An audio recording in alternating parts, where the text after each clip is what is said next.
I'm happy to be here today. My name is Chiamaka Vivian, and we are here to be taught. We are here to be mentored. We are going to be speaking on physiology, the present and the future prospects, and the role of artificial intelligence, and also to celebrate someone who has achieved a great feat in the course of his career.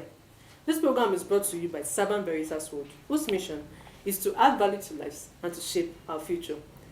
Our guest speaker is someone who has trained and mentored a whole lot of people all over the world, and he desires, is willing to mentor others, to impact into the life of the younger generations. And I know that you and I are the younger generations. And as you know, that job has no future, but people who do this job, people who are involved in this job, are the ones who are the future.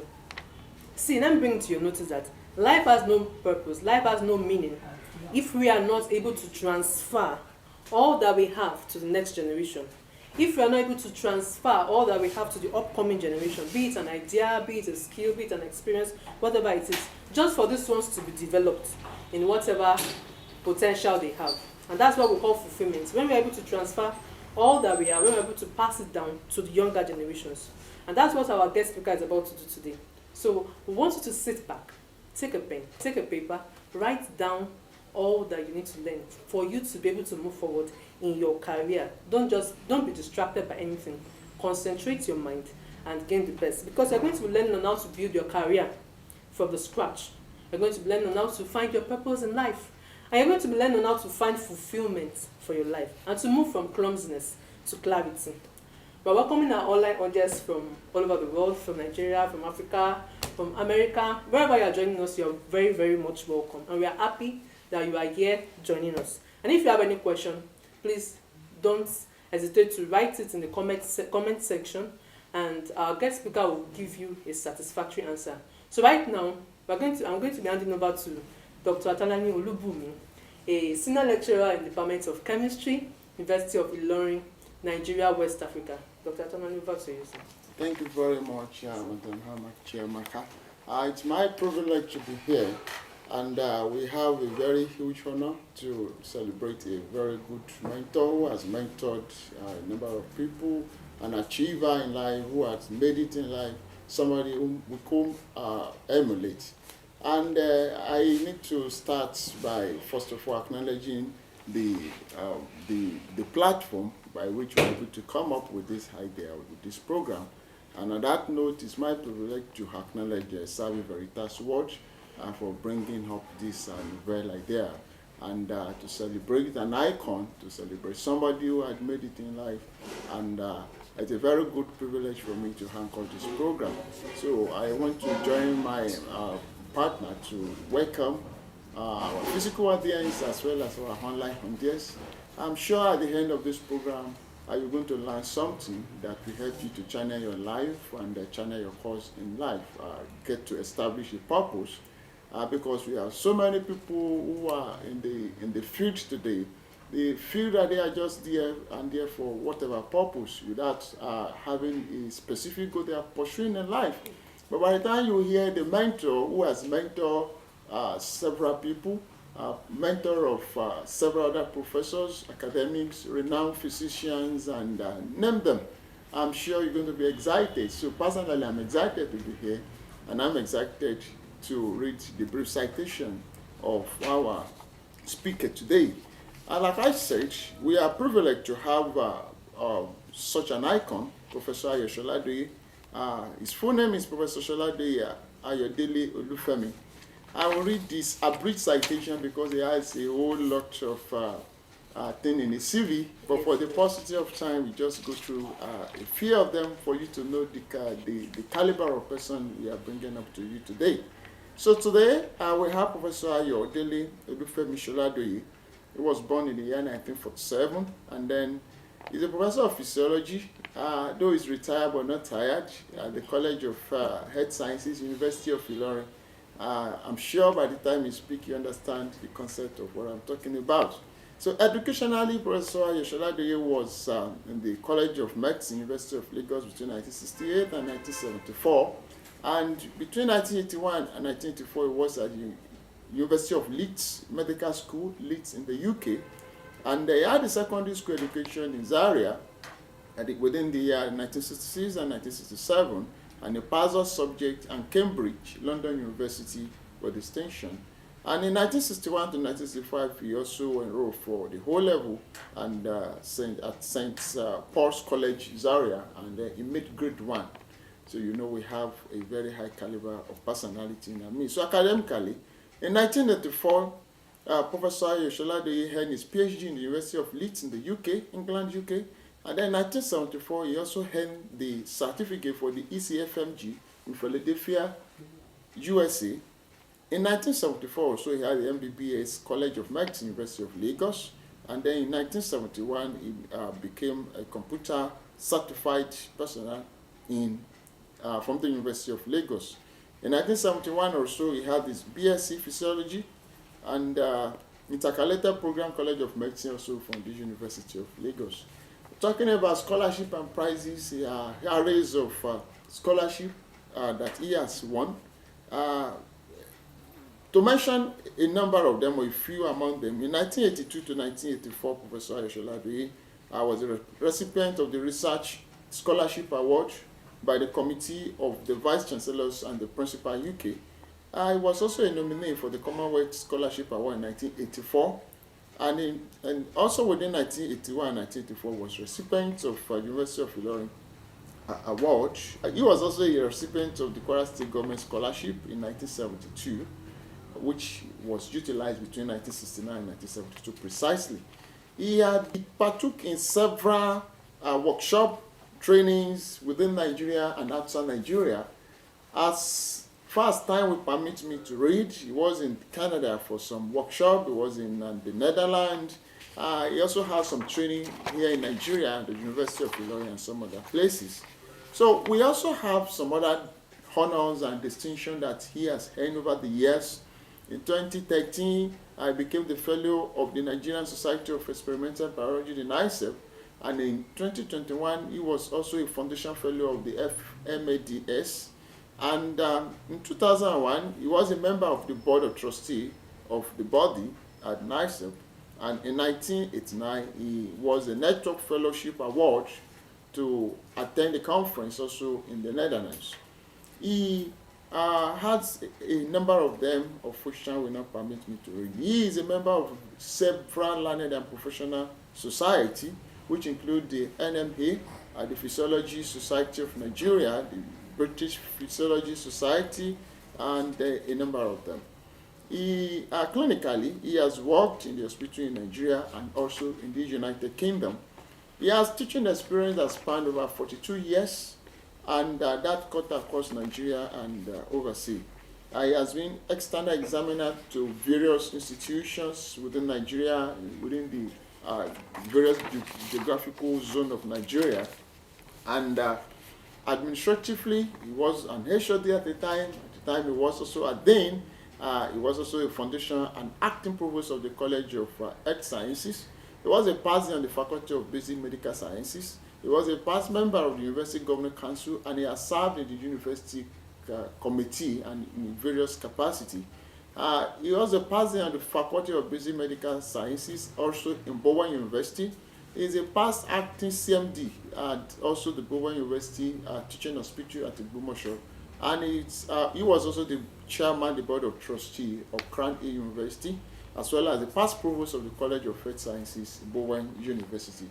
He has research interests that spans across areas of research that deals with cardiovascular systems and reflexes, which include the baroreceptor and the chemoreceptor in health and diseases. And he also specializes in micronutrient and nutrition, and then membrane and cation transport and medical education. He has attended conferences, a number of them, in both Nigeria and overseas, and he has publications that numbers above 100 in various learning journals and academic outlets.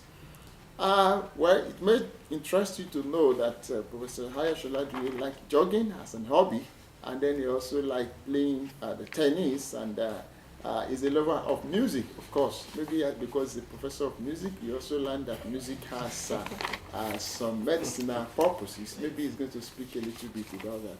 So today we are privileged to have such a good mentor, Syria Award winner, and somebody whose life is an empirical fact that physiology has a lot to contribute to man, to the society, to the environment. And that's why we're talking today about this important topic, the present and the future prospect, the role of artificial intelligence. That's looking at it at the perspective of physiology, because a number of people might feel that does physiology hold future for me, as young people who are just coming on board, and then they are like, oh, maybe I should just take it, or I reject it, or maybe I graduate and deviate into some other things. Are there professionalism in physiology? Can you reach the peak? What is the peak of the career? What are the limitations? And some of these things that you can learn, that you will learn today, will eventually serve as empirical springboard for you to continue your life pursuit, either as a physiologist or even beyond that, because I'm sure Professor Ayosholade has a wide range of experience, and which got across various fields, even though he specializes in the medicine and the physiology. I'm sure we're going to get a lot from him. So it's my privilege to present to you no other person but Professor Ayosholade, who will speak on some of these subjects we talked about, and thereafter we'll have the opportunity to interact with him directly, or our online audience will be taking some of the questions. I'm sure he's going to do justice to all of them. So you are welcome, Prof. Thank you for coming, for honoring the invitation, and it's a privilege to have you. Thank you, sir. Thank you for having me. Good afternoon, audience. And I want to thank the platform, the Saving Veritas World, for bringing this on board, which will enlighten the public about the subject area of physiology. I want the audience to know something about physiology. Physiology itself is the study of normal functions in the body. And physiology has several areas, but the area that I'm interested in is human physiology, which is to me to say we have human physiology, animal physiology, and other subsections of human physiology: cardiovascular physiology, neurophysiology, renal physiology, gastrointestinal physiology, and several others. Physiology itself is not static, it's dynamic and moving from one phase to another. But importantly, physiology is one of the 5 pillars of medicine: physiology, anatomy, surgery, and others. Without that, medicine as we know it cannot stand, because you must have a good ground or the normal working function of the human body before you can appreciate the abnormal condition of the human body and then plan how to ameliorate the problem. So that's to let you know the importance of physiology. Thank you very much, Prof. You've given us a little bit a highlight of what physiology is all about, and then that it's also an anchor which medicine stands on. So that means that medicine, perhaps not medicine, when we remove physiology, which means it's one of the 5 pillars, the leg on which medicine is standing on, and of course we all know. So it's my privilege again to ask you, Prof, and we would like to hear your story, your life experiences in the world of physiology. Thank you very much. As you have heard earlier on, I've been in the field of physiology for over 42 years. But my interest into physiology actually started while I was in the college in secondary school, where I took a lot of interest in biology, human body systems, the functions, and because of that interest, I was performing excellently in that area, in the science area. And I continued with that enthusiasm. When I got into the medical school, I was under the tutelage of a renowned physiologist, Professor Dosekun, Felix Dosekun, also who trained in Dublin. And he gave lectures, scientifically based, mathematically expatiated. And that stimulated me because I had interest again in mathematics and physics. And the way he taught physiology was based on physics and mathematics. Actually, before I went to the medical school, I was a physics lecturer, teacher in a military school. And again, I used mathematics to teach them physics. So when I now found physiology in the medical school, it was a continuation of my interest. And I continued to excel in the program among other subjects. And at our first professional exam, I was the only candidate that scored a distinction in physiology. And from there, I was invited to undertake an intercalated program of 1 year, which I did. It also earned me a university scholarship. Before then, I had other scholarships, but I had to drop those ones and take the university scholarship. So that was how it started, and I continued. I graduated in physiology and then went back to continue my primary interest in medicine. And when I graduated in medicine, I did my housemanship, then passed on foreign exam, Royal College of Physicians in London, the ECFMG, Philadelphia, and went on to serve the 1 year mandatory National Youth Service in Edo State, where I had to supervise a clinical program in 2 hospitals. After the exam, I wanted to go back. I was to go to US to continue in clinical medicine. But as God will direct me, I decided to come into physiology. Before coming to physiology, I had served in the hospital, medical officer, performing all kinds of medical responsibilities in hospitals. But I then settled in the Department of Physiology in 1979, University of Ilorin. At the same time, I was still doing clinical duties because as a physiologist, you need the clinical training to bring alive what you are teaching students, what you yourself know, to be able to impact proper knowledge to them, not just theory. So that's why I sustained my clinical practice over the years. And later I had to go to UK for my postgraduate in cardiovascular medicine.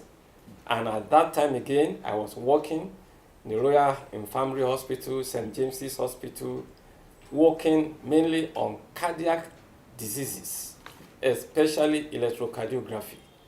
And all that again sustained my clinical interest and supported my training in cardiovascular medicine.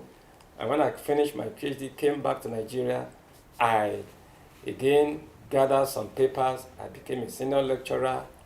I still continue with my clinical training and lectureship. But the university culture is publish or perish. I had to undertake research, use the training I had in UK to continue my research. And again, by the grace of God, I again had enough papers, moved on to leadership position at his associate professorship in 1990. And by 1994, I had enough papers to become a full professor in the Department of Physiology. And that is where I have been before moving on to acquire some other administrative positions in the university setting. Thank you once again, Prof. When you mentioned traversing the world of physiology for 42 years, is a lot, and we really have a lot to learn from that. So we could say from what you just said that perhaps your interest in physiology was stimulated by some of the professors who came to teach, and maybe that also added to what was already burning on you. So that's quite interesting and fantastic. And it's also interesting for us to know that you had this, you are publishing. You are not only publishing, you didn't perish in the academic world, you are also practicing. So you have the therapies which come together to make you a solid person. But all the same, can we ask you that what are the challenges you face while you were traversing the world of physiology, and now not only physiology and medicine, even though you specialize eventually in that aspect of physiology? Are there challenges? How did you overcome them? What should young people who are into that realm now, what should they expect, and what are the encouragement for them? Yes, thank you, Uncle Man. Actually, the first challenge I experienced was in my undergraduate in physiology. But you know, before coming to the university, yes, I had to gain admission to the university. At that time, I did not have any sponsorship, even though I had admission to the three, first grade universities. But I decided to go to Lagos for a personal reason. But funding was a challenge. But my elder brother, a mentor, rose up to the occasion and provided the financial support. Wow. So that financial burden was off. But I must also mention that before going to the university, to have a combination of physics, chemistry, zoology was not easy for students at A level. But I was doing well. I still wanted to drop zoology and go for mathematics so that I would have enough time for sports. But I had again a mentor who said, no, you must continue this, and I yielded to his counsel. I continued and went to the university, had no challenge with my A levels.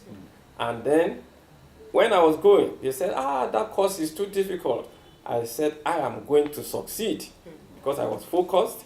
I schooled in the north, went to the south. They thought this fellow will not be able to perform. But by the grace of God, I performed. Wow. And during the program, undergraduate program in physiology, undertaking research, number one, as the only candidate in the class, you are bombarded with seminars every week, presentation. You have to do hours of real bench work. And at the end, you must write, you must do this. But I found that it was necessary because it trained me, it helped me to develop the skill. And I was able to, in fact, to complete it on schedule. And I also was able to acquire the skill of writing paper. So my first paper was as a third year medical student. You can imagine. And the second paper as a 400 level medical student. So I overcame the challenges of publishing. So that when I now went for postgraduate, it was not anything difficult. Again, to do postgraduate, there will be a challenge of sponsorship. Yes, the university, my place of appointment supported, but I needed international sponsorship, which again I got through the Commonwealth. I also got through the UK, and all that encouraged me to continue. And I also had a good mentor in UK, my head of department, who was in fact a Marine commander during the war, but he became a physician and physiologist and continued, Professor Linden. And my HOD and supervisor also, he wanted to do surgery, but after medicine, he did physiology, and he mentored me in cardiovascular medicine, Professor Haynes. He did very well. And all these people helped me. And I had another colleague from the College of Medicine. He's presently is a professor of physiology, former deputy vice chancellor in Lagos, and a former provost of College of Medicine in Lagos, and presently vice chancellor of a medical university in Lagos. He was always encouraging me, research skill and guidance in publishing. And so with support from colleagues, from good mentors, I was able to overcome all these challenges. But while I now continue as a fully trained physiologist, because physiology at that time was not a very attractive area. Salary was poor, staffing therefore low. I became at one time a lone physiology staff in the department. I had to do my research, I had to mentor students, and I had to do some administrative work. So it was a lot of burden. But again, because of the way I was brought up in Lagos, in Leeds, I put all that into effective use, and I was able to still do my research, mentor students, lecture, and do clinical work, and I survived. And therefore, I was able to do the publications that are required for advancement in the field to attain the chair of physiology. Thank you very much, Prof. It's also incredible that you started publishing in 300 level or third year as a medical student, what many find so difficult to do. Do we say that those skills you acquire in those days as the reasons why you have so many awards decorated? Because sometimes when I first saw some of these awards, I was terrified. And I was wondering, how come you acquire so much, you build these skills, or can you just say a little bit about that before you move to the next stage? Yes, the training I had in College of Medicine, Lagos, really toughened me up.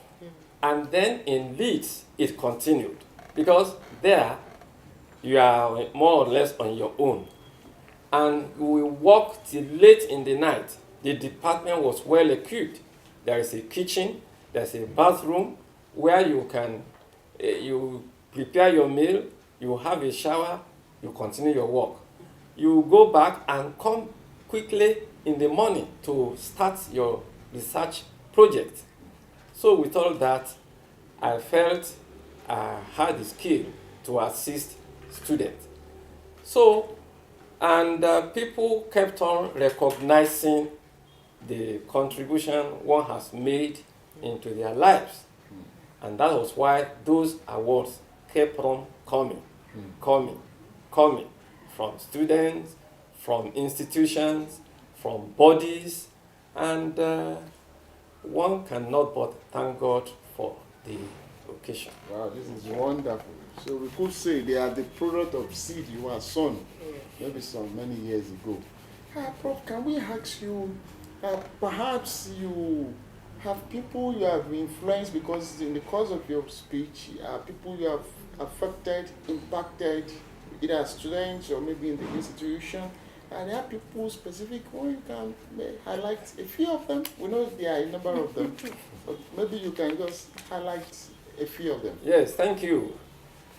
They are in fact scattered all over the world. Wow.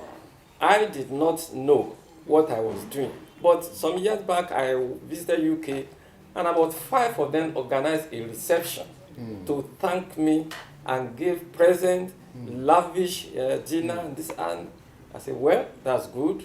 Teachers, they get their rewards not only when they get to heaven, but here.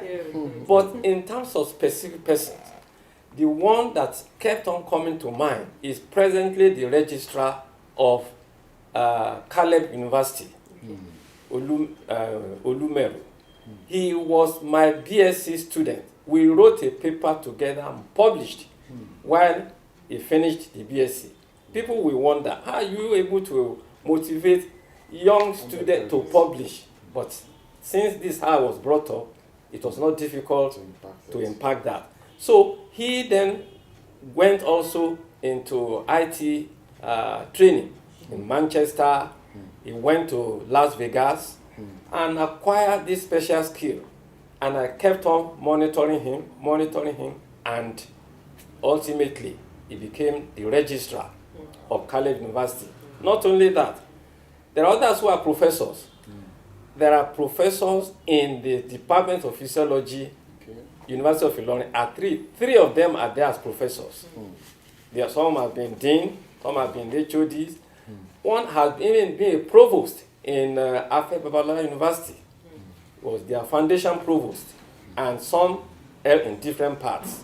And some mentored to become cardiologists there is, well, even in University of Illinois, there's a cardiologist in the College of Medicine.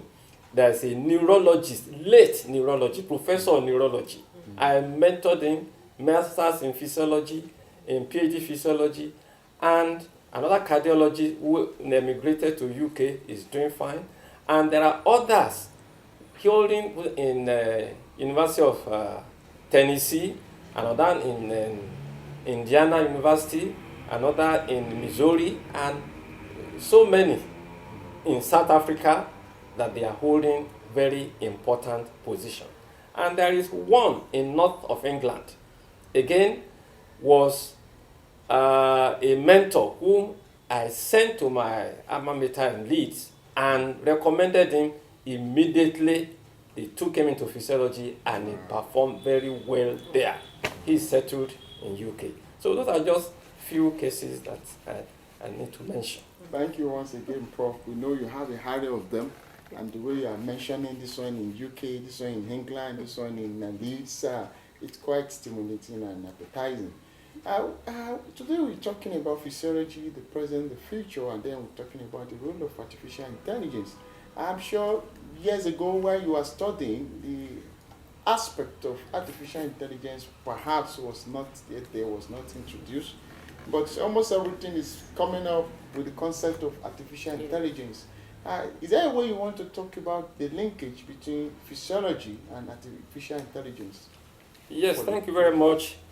Physiology, as I mentioned, is dynamic.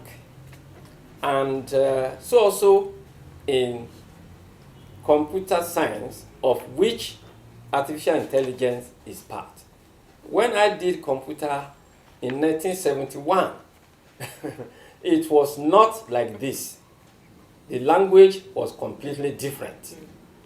All that are now in place were not on them. So computer has moved from a huge machine to microchips. And so is the language. And so is the coming forth of artificial intelligence. And that has also influenced what physiology will be from the introduction of artificial intelligence. Because the experiments that were previously performed were usually system physiology. But now, you can simulate experiment using artificial intelligence through proper computer language, and you will then generate some scenarios and outcomes. And that is the way the physiology will go in. And this is more applicable also in neurosciences, because the neuroscience, the brain, and the computer, in fact, is just following what God has put in the brain. Networks, computer networks, brain networks, and sensors. We have our eyes, and you know now the role of when they say they want to capture biodata. What are they capturing? Is they are starting electrical signals, and you want to study the heart. I mentioned electrophysiology. When I was doing my postgraduate, that was when the concept of automatic interpretation of electrophysiology came on board, and we had an electronic engineer working with us. We would do the ECG, they would translate it to a computer form to provide the diagnosis. So that is the area where the artificial intelligence is featuring majorly. So you do ECG now, you don't need to wait for a manual interpretation. It will give you the diagnosis. You will then just check whether it is correct or not correct. Because just as human beings can make mistakes, computer system too can make mistakes. So, but we just make sure everything is correct. And not only that, you can transfer your finding at a local point to a distant place for another opinion in telemedicine. That forms the basis of telemedicine. So you can therefore get local consultation and then distant consultation, foreign consultation within your country, outside your country. So that is the direction in which AI is moving physiology to interface between your laboratory science and what an individual will have. Therefore, as I said, the physiology is not static. Here we are talking of physiology as a discipline. In some institution, for example, where I went in Hamilton, where the University of McMaster is, they don't have Department of Physiology. They just have something like bioscience. And it includes anatomy, it includes physiology, and they are just treating the human body, and they do that. And then you find that they have things that will help you visualize the heart. And that again is what is helping in what they call angio. Somebody may have a chest pain, they will first of all do an angiography and relay that to the screen, and you get interpretation, you find out where blockages exist, and you can put in a stent to forestall any cardiovascular problem. So the AI has become very much in use in physiology. Thank you very much, Prof, once again. We soon move to the interactive section where we take questions from our online audience or physical audience, as the case may be.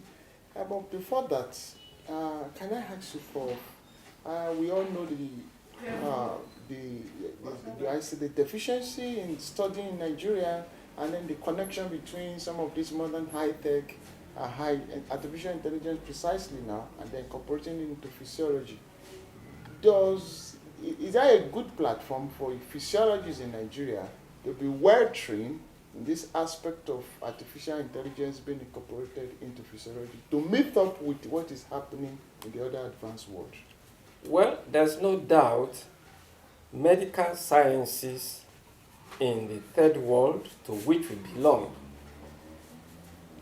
they are far behind what is going on in the Western world because of the curriculum they have, because of the availability of modern equipment. We need this modern equipment.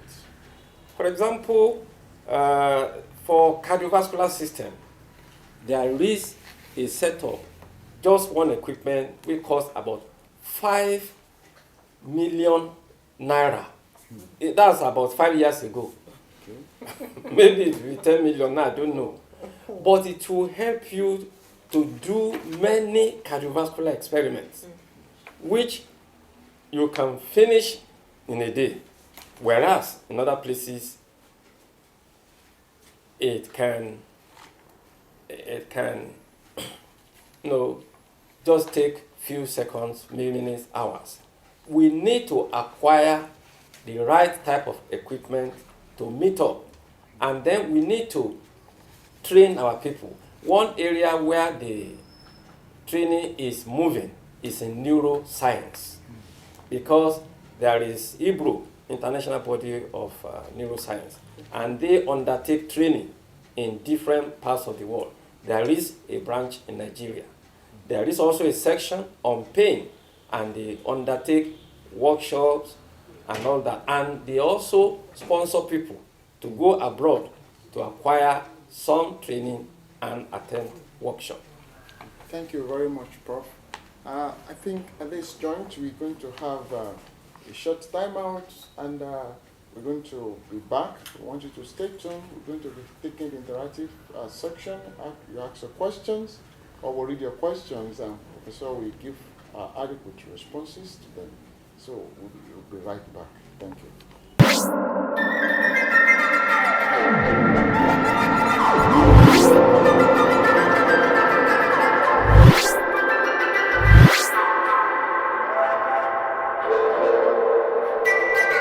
You're welcome back from the short timeout. And we're still talking about the physiology, the present and future prospect, and then the role of artificial intelligence. We have some questions already, and we're going to be taking some of them. We're going to start with my co-presenter, and she can take some questions. Thank you very much, Dr. Atonami. You're welcome, sir, once again to this program. So we want to be asking concerning physiology, just like you said, is it possible for one to stand on just like a lawyer can just open an office? You know, Firm? yeah, it's a firm, something like. Is it possible to want to just stand on its own, start a business regarding that physiology? Well, really, to compare it with what the lawyers can do or what other trade professions can do, you cannot stand out and say you are practicing physiology, but you can practice applied physiology. For example, you can set up a lab that will be evaluating body systems Okay. like blood pressure, electrocardiography, or you measure blood indices, hemoglobin, packed cell volume, and things like that. These are all products of physiology, and a physiologist can do that. And in fact, we have in the ministry where you have a scientific officer who is a physiologist but did extra training in ECG services, Yeah. and they are working in the hospital. That's wonderful. But I know I used to know back then in school only anatomy. I know surgery. But I wanted to even become a surgeon. I wanted to go and study medicine and surgery in University of Port Harcourt, but not just for part. Maybe I became scared of blood. I don't know, but I just did not study that. So, is there any difference, between anatomy and physiology? Yes, there is a big difference. Anatomy deals with the normal body structures. Normal body structures. While physiology deals with the function. So you must have the structure and then see how the structure will function in the body. And usually physiology, they deal with living systems.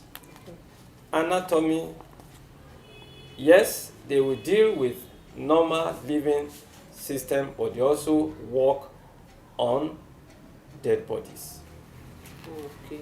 So, in a way, they are interrelated but still different. Yes. Okay.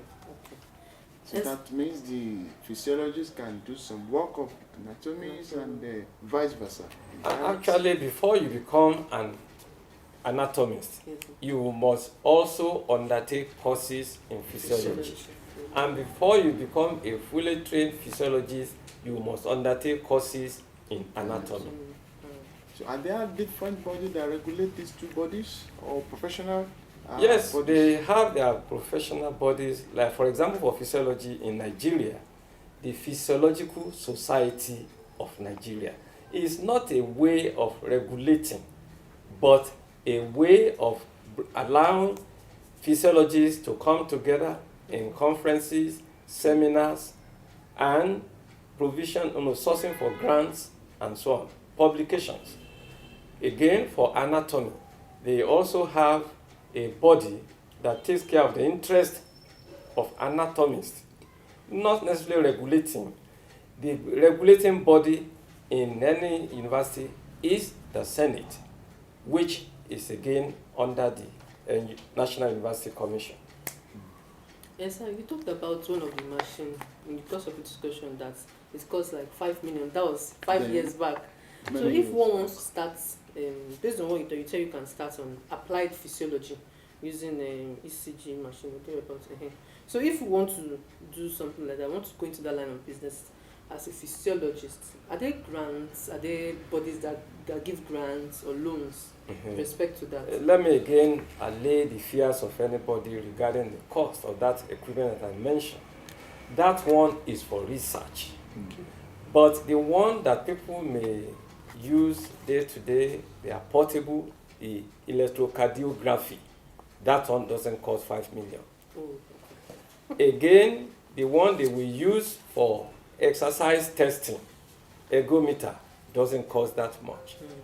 Again, the one they use for blood indices, it depends on the level of sophistication you want.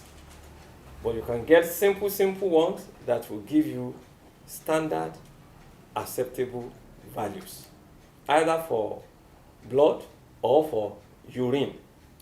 So, But is there anybody that can give grants or loans? you mean for equipment? Yes. No. There are, you can get grants for research Okay.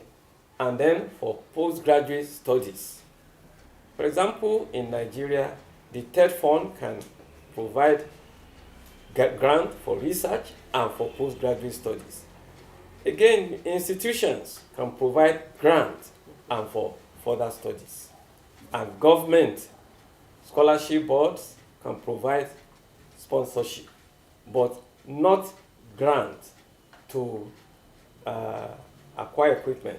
What can be done is for individuals to collaborate with private, agencies to acquire the equipment, and they will have agreement to provide service, and of course, they will also aim at profit.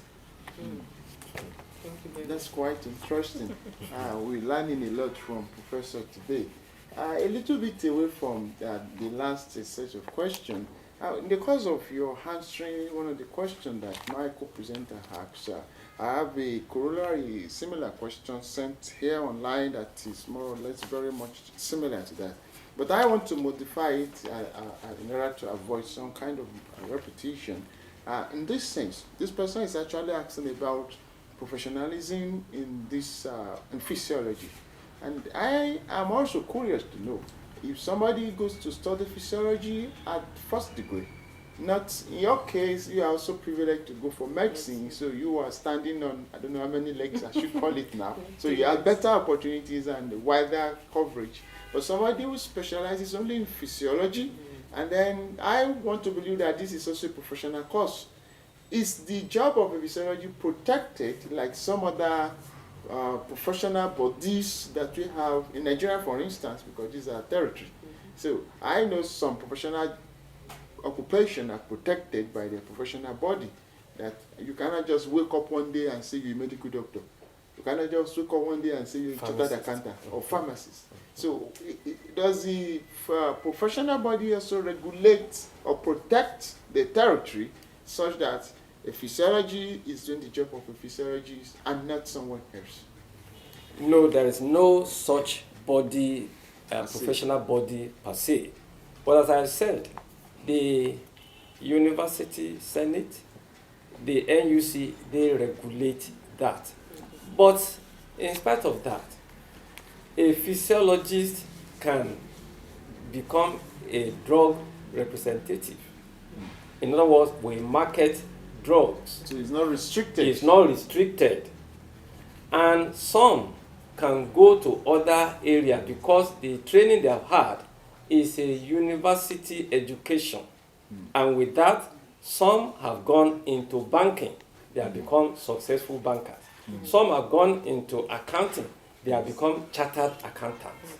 And as I said, some have gone into ICT and they have become very, very competent. Wow. So that's quite interesting. And in addition, some may now say they will go on into medicine, dentistry, or internal medicine, and become full-fledged physician.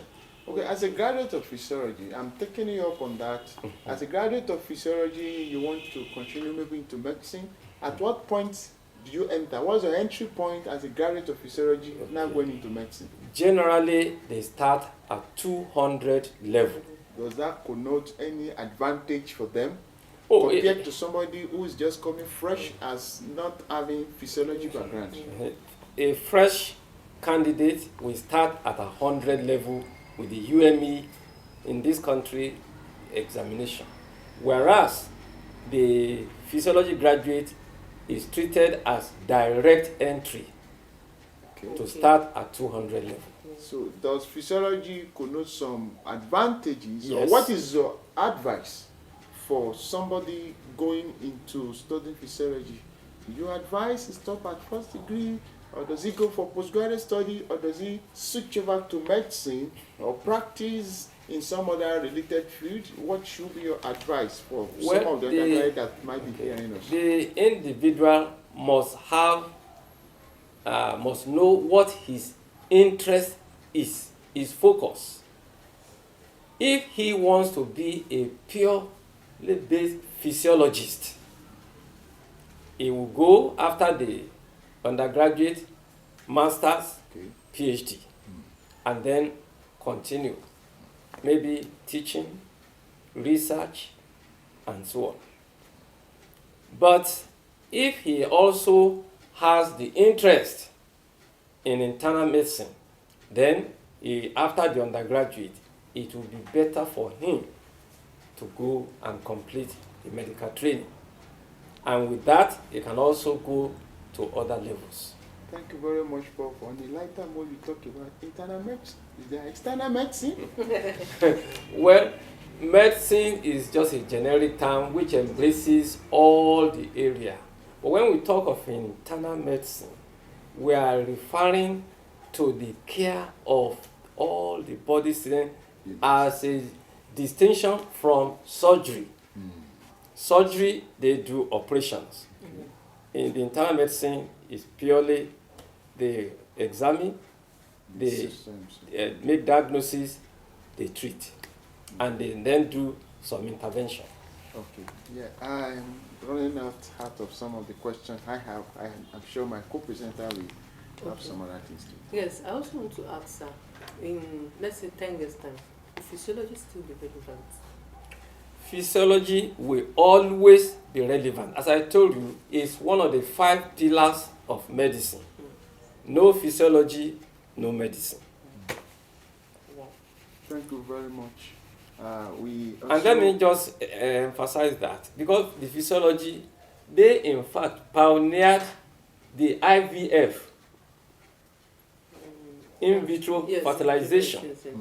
Again, the cardiac transplant is from that. They started it in the lab, Wow. producing mechanical heart, coronary bypass, which then allow people to have cardiac transplants Yeah. and other transplantations. wow. Thank you very much. Now I'm having another question from the online audience. This person is asking that you talk about publishing your first paper as a part-3 student then.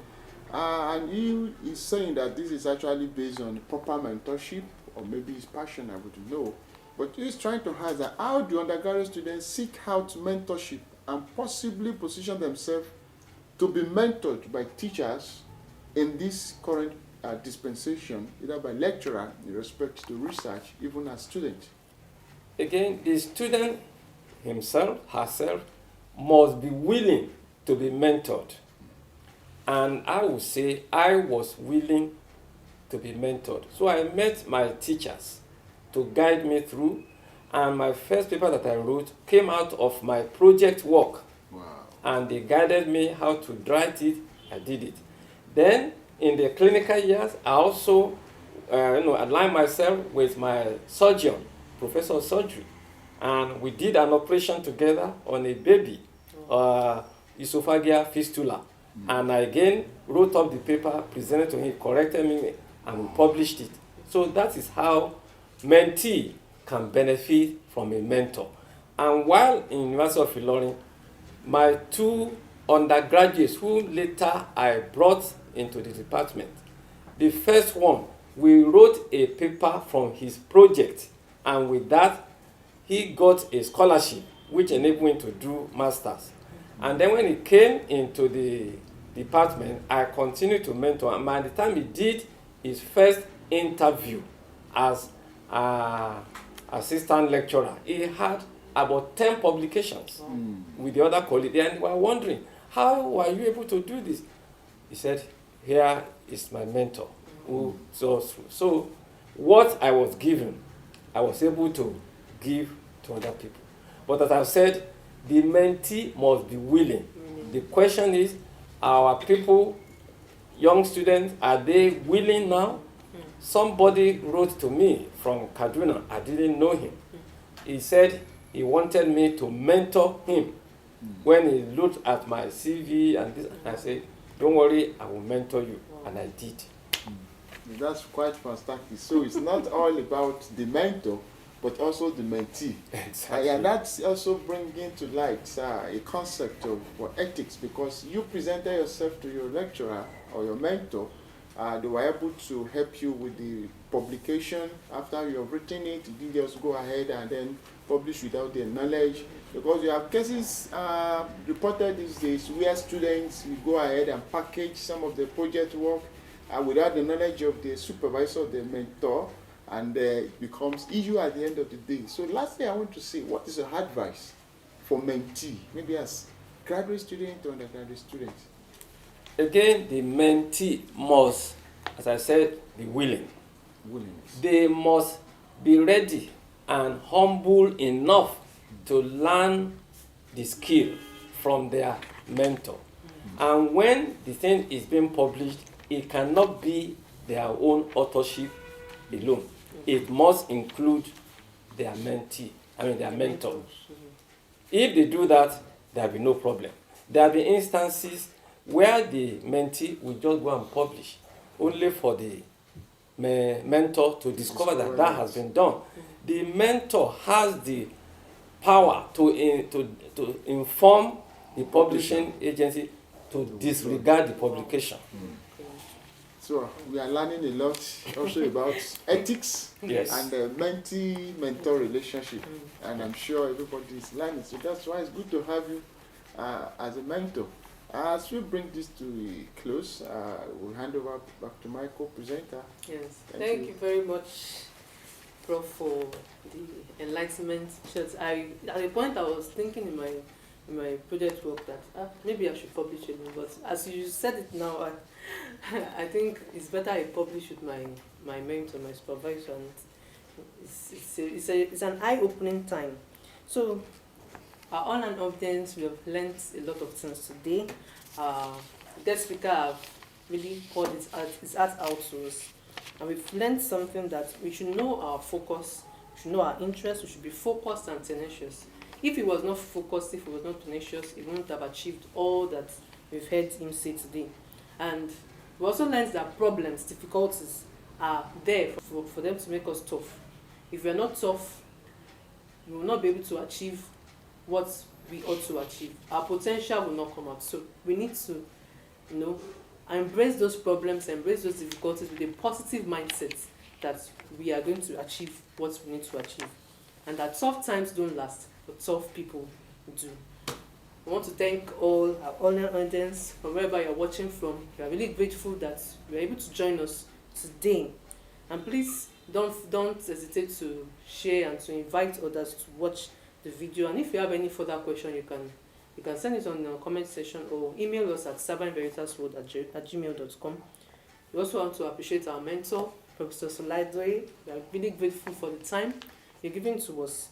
And we are really grateful that we're able to learn a lot of things in this program for us to be able to achieve all we need to achieve. We also want to thank Dr. Atolani for his time, for joining us as a co-presenter in this program. I want to thank all our technical crew. I appreciate you all. Thank you for your time.